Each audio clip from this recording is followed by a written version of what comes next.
Bom, a gente vai continuar falando sobre a história da República, tá? E especificamente sobre a Era Vargas, só que agora a gente vai falar especificamente sobre algumas criações que aconteceram durante o período da Era Vargas, tá?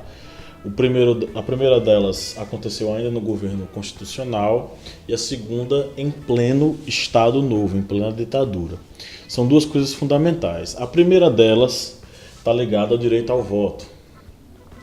A Constituição de 1934 ela vai trazer uma série de inovações. A primeira delas é a institucionalização do voto secreto, porque até então o voto de cabresto era aberto. Existia o voto de cabresto e esse voto ele era aberto. Agora você tinha o direito de, se quisesse, que era um direito, não expressar o voto publicamente. O voto era secreto. Você votava com sua cédula de forma secreta e realizava seu dever cívico. A segunda grande questão está ligada à obrigação, que agora estava ligada aos maiores de 18 anos. O voto tornava-se obrigatório aos maiores de 18 anos e a grande sacada da vez foi a institucionalização do voto feminino, que já tinha sido praticado em 1932. Então, as mulheres que até então não tinham representatividade política, elas não podiam votar, agora poderiam exercer esse direito, inclusive podendo candidatar-se à legislatura, à magistratura. Ela podia também fazer parte aí do processo eleitoral, tanto votando quanto sendo votada. Então, o voto feminino vai representar essa evolução, esse avanço da Constituição de 1934.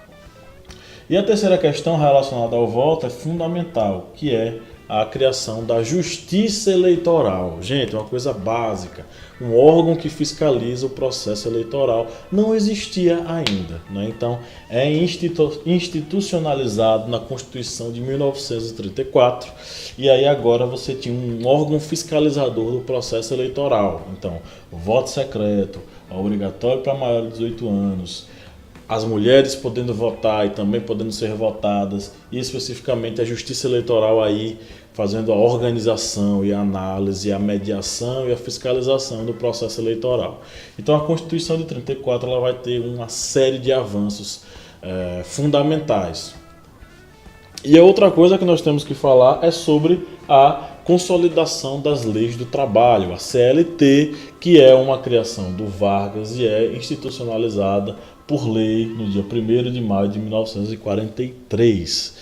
E o que é que essa CLT ela previa, tá? É a consolidação das leis do trabalho, ela visa fiscalizar aí esse processo trabalhista. O Ministério do Trabalho ele já tinha sido criado em 1934, na Constituição de 1934.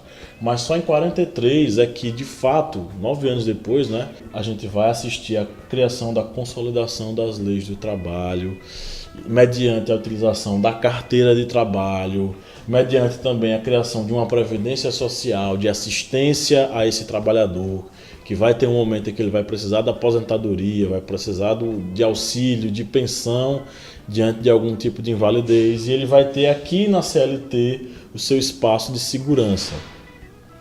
E além disso, ela vai regulamentar as relações de trabalho, que até então era muito particular. O patrão e o empregado faziam a regulamentação do jeito que queriam, na verdade do jeito que o patrão quisesse, e aí as condições de trabalho estavam muito complicadas, terríveis, e aí o que vai acontecer com a consolidação das leis de trabalho, as relações de trabalho serão regulamentadas e o patrão e o empregado terão regras a seguir, normas a seguir para, de fato, poder aí existir o contrato de trabalho e as pessoas exercerem as suas funções. Então, alguns historiadores dizem que essa consolidação das leis de trabalho tem alguma influência na Carta del Lavoro, que foi institucionalizada por Benito Mussolini na Itália, numa época bem próxima ali, que era uma coisa bem da regulamentação das leis de trabalho por meio do Estado.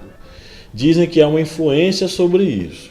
O que não é possível negar é que a consolidação das leis do trabalho organizou o processo de relação entre patrão e empregado, aí, excluindo aí, as possíveis explorações que existiam à época. Então, as leis elas limitaram, elas organizaram essa relação entre patrão e empregado. Ok? Então é isso, pessoal. Qualquer coisa, dá uma conferida aí na apostila, dá um play novamente na aula, façam as suas atividades e qualquer dúvida vocês podem colocar lá no chat para a gente solucionar. Valeu!